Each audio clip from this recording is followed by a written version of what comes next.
서울 경기도 아파트 여기 사세요. 미래는 오를 겁니다.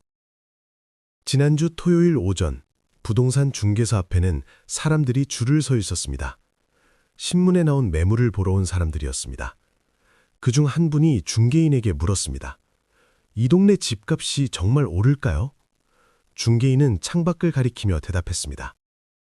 저기 보이는 공사장, 내년이면 지하철역이 들어섭니다.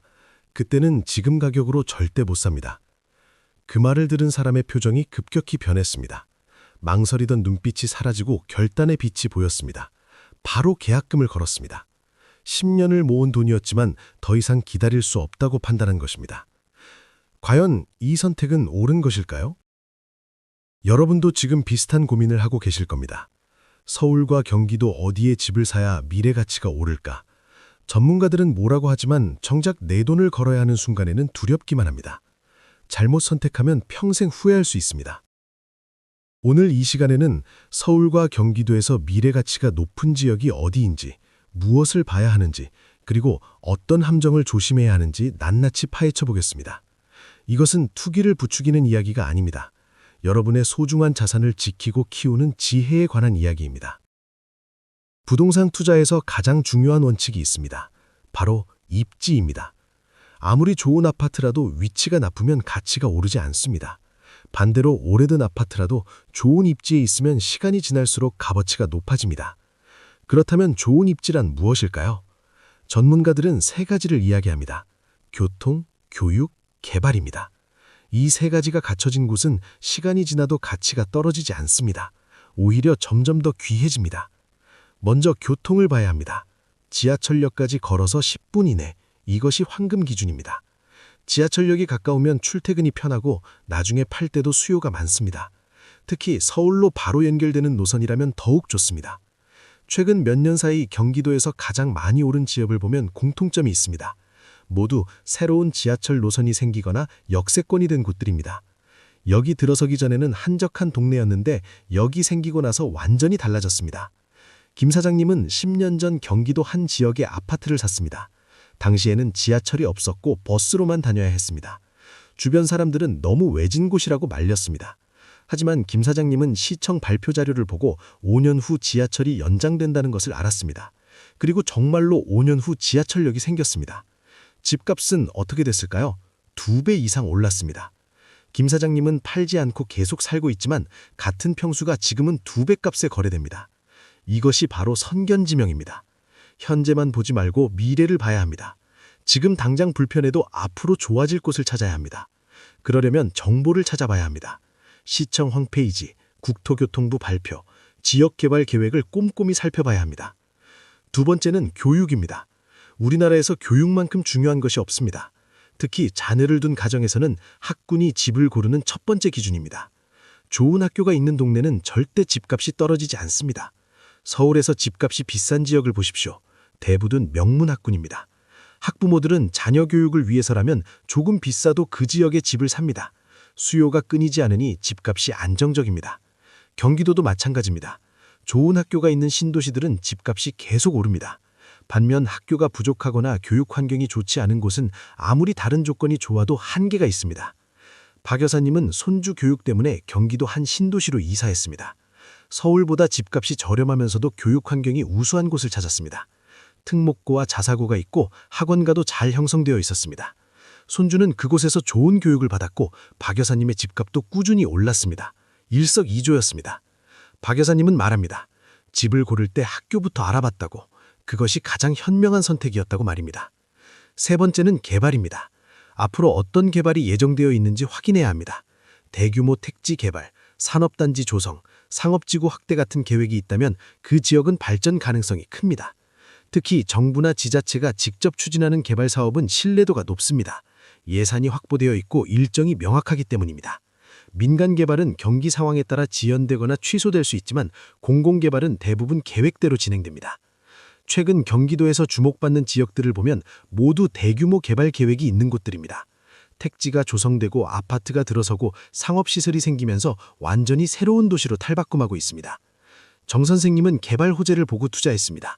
아직 공사가 시작도 안 된 상태였지만 확정된 계획이었습니다. 주변 사람들은 허허벌판에 무슨 집을 사냐고 했습니다. 하지만 정 선생님은 확신이 있었습니다. 3년이 지난 지금 그곳은 완전히 달라졌습니다. 도로가 뚫리고 아파트 단지가 들어섰습니다.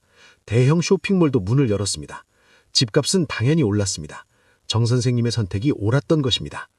하지만 여기서 주의할 점이 있습니다. 개발 계획이 있다고 해서 무조건 사면 안 됩니다. 계획이 실제로 실행되는지 확인해야 합니다. 예산은 확보됐는지, 인허가는 났는지, 착공 시비는 언제인지 꼼꼼히 따져봐야 합니다. 과거에 개발 호재로 집값이 올랐다가 계획이 무산되면서 폭락한 경우가 많습니다.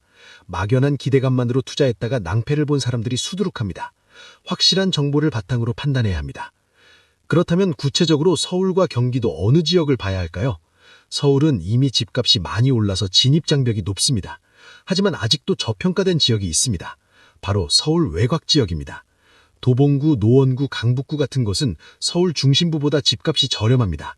하지만 교통이 좋고 생활 인프라가 잘 갖춰져 있습니다. 특히 재개발이 예정된 단지들은 미래 가치가 높습니다. 강남이나 서초는 이미 너무 비쌉니다. 일반 서민이 접근하기 어렵습니다. 하지만 서울 외곽은 아직 가능성이 있습니다.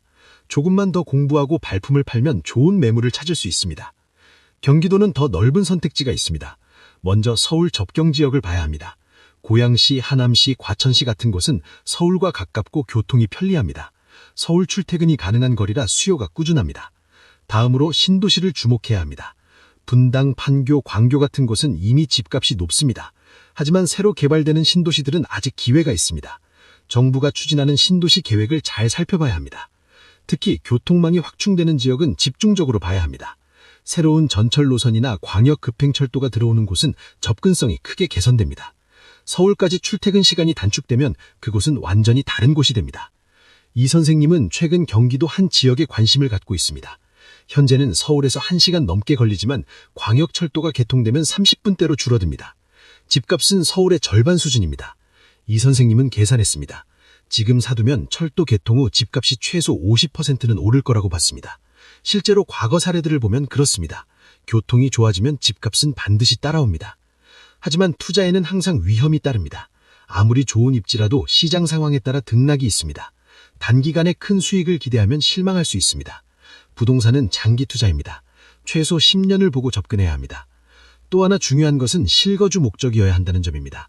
투기 목적으로 여러 채를 사는 것은 위험합니다. 정부 규제도 있고 세금 부담도 큽니다. 무엇보다 노덕적으로 옳지 않습니다.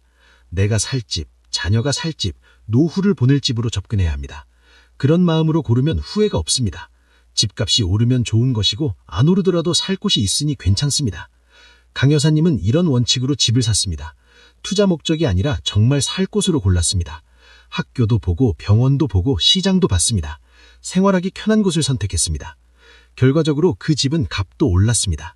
왜냐하면 살기 좋은 곳은 다른 사람들도 원하기 때문입니다. 강 여사님은 지금 그 집에서 행복하게 살고 있습니다. 집값 걱정 없이 편안한 노후를 보내고 있습니다. 부동산 투자의 본질이 여기에 있습니다. 숫자 노름이 아니라 삶의 질입니다. 내가 행복할 수 있는 곳을 찾는 것입니다. 그런 곳은 시간이 지나도 가치를 잃지 않습니다. 물론 현실적인 계산도 필요합니다. 내 소득으로 감당할 수 있는지, 대출은 얼마나 받을 수 있는지, 월 상환금은 얼마인지 따져봐야 합니다. 무리하게 빚을 내면 나중에 고통받습니다. 적정한 부채 비율을 유지해야 합니다. 전문가들은 소득의 30% 이내로 대출 상환금을 맞추라고 조언합니다. 그래야 생활에 여유가 있고 위기 상황에도 버틸 수 있습니다. 또한 예비 자금을 꼭 남겨둬야 합니다. 집을 사는데 모든 돈을 쏟아부으면 위험합니다. 갑자기 병원비가 들어가거나 일자리를 잃으면 감당할 수 없습니다. 최소 6개월치 생활비는 현금으로 보유해야 합니다. 주변에서 부동산으로 돈 벌었다는 이야기를 많이 들으실 겁니다. 하지만 그 이면에는 실패한 사람들도 많습니다. 그들의 이야기는 잘 들리지 않을 뿐입니다. 성공 사례만 보고 따라하면 큰 낭패를 볼 수 있습니다. 냉정하게 판단해야 합니다. 내 상황에 맞는 선택을 해야 합니다. 남들이 한다고 무작정 따라하지 말고 내 능력과 형편을 먼저 살펴야 합니다. 전문가의 도움을 받는 것도 좋은 방법입니다. 부동산 컨설턴트나 재무설계사와 상담하면 객관적인 조언을 들을 수 있습니다. 물론 비용이 들지만 잘못된 결정으로 손해보는 것보다는 낫습니다. 무엇보다 스스로 공부해야 합니다. 부동산 책도 읽고 관련 뉴스도 챙겨보고 현장도 직접 다녀봐야 합니다. 발로 뛰어야 좋은 정보를 얻을 수 있습니다. 조 부장님은 은퇴 후 1년 동안 경기도 곳곳을 다녔습니다. 개발 현장도 보고 부동산 중개소도 들르고 주민들과도 이야기를 나눴습니다. 그렇게 모은 정보로 최적의 선택을 했습니다. 지금 그 집은 조 부장님의 노후 보금자리입니다. 조용하고 공기 좋은 곳에서 텃밭도 가꾸며 살고 있습니다. 서울도 가깝고 자녀들도 자주 찾아옵니다. 완벽한 선택이었습니다. 이것이 바로 현명한 부동산 투자입니다. 단순히 돈을 버는 것이 아니라 삶의 질을 높이는 것입니다.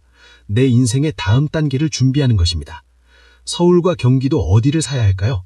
정답은 없습니다. 각자의 상황에 따라 다릅니다. 하지만 원칙은 있습니다.